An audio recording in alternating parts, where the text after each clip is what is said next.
Hello friends, तर चला उन्हाळा सुरू झाला, इथे बनवूया मिरचीचं लोणचं. तर ह्याला आहे ना फाफडा मिरची म्हणतात आमच्या गावच्या साईडला. ह्याला आहे ना डेट काढायच्या आधी आहे ना ह्याला स्वच्छ धुवून पुसून घ्यायचं आहे, मग याचे डेट काढायचे आहेत. आणि आता इथे बघा मी चॉपरमध्ये याला छान असं बारीक करून घेणार आहे. आणि याला आहे ना जास्त बारीक पण नाही करायचं आणि जास्त जाड पण नाही ठेवायचं आहे. पल्स मोडवरती याला आहे ना असं भरडच वाटून घ्यायचं आहे बघा. तर मी असं भरड वाटून घेतलं आहे.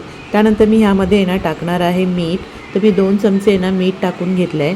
आणि विनेगर जे असतं ना, तर खायचं जे कुकिंगचं विनेगर असतं ना, ते मी 3/4 कप टाकलेलं आहे.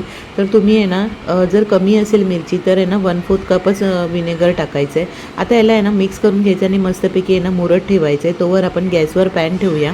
पॅनमध्ये आपण आहे ना 5 चमचे धणे टाकलेत, 5 चमचे बडीशोप आणि 5 चमचे आहे ना पिवळी राई टाकलेली आहे. तुमच्याकडे काळी राई असली तरी चालेल. चमचा मेथी टाकलेली आहे. जास्त मेथी नाही टाकायची, नाही तर कडवटपणा येतो. ह्याला छान असं खरपूस भाजून घ्यायचं आहे.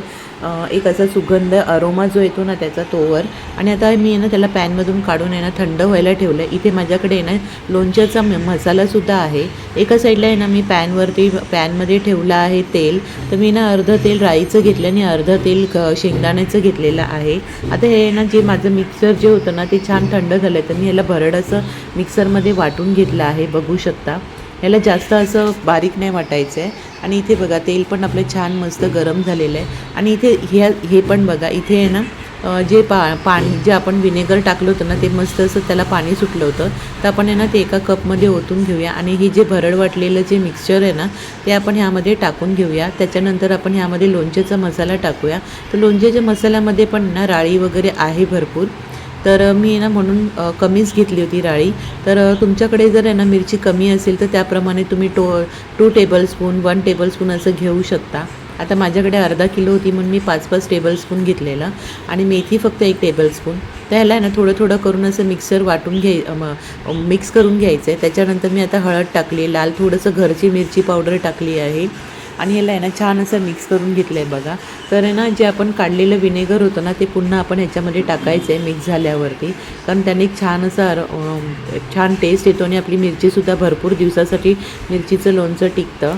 तर इथे बघा मी आहे ना लवंगसुद्धा टाकली होती जेव्हा कोमट गरम तेल झालं होतं ना त्याच्यामध्ये. आणि तेल आहे ना पूर्ण असं थंड करूनच घ्यायचं आहे, मगच ते लोणच्यामध्ये टाकायचं, नाही तर मिरच्या आहे ना भाजून निघतील त्याच्यामध्ये. आता मला आहे ना इथे थोडंसं अजून मीठ कमी वाटत होतं तर मी आहे ना अजून 1.5 चमचा मीठ टाकलं आहे. तर बघा किती छान असा कलर आणि सुगंध येत होता ना, काय सांगू तुम्हाला. आता इथे बघा मी आहे ना स्वच्छ कोरडी अशी काचेची बरणी घेतली. बिलकुल पण पाण्यावाली घ्यायची नाही, नाही तर आपलं लोणचं खराब होऊन जाईल.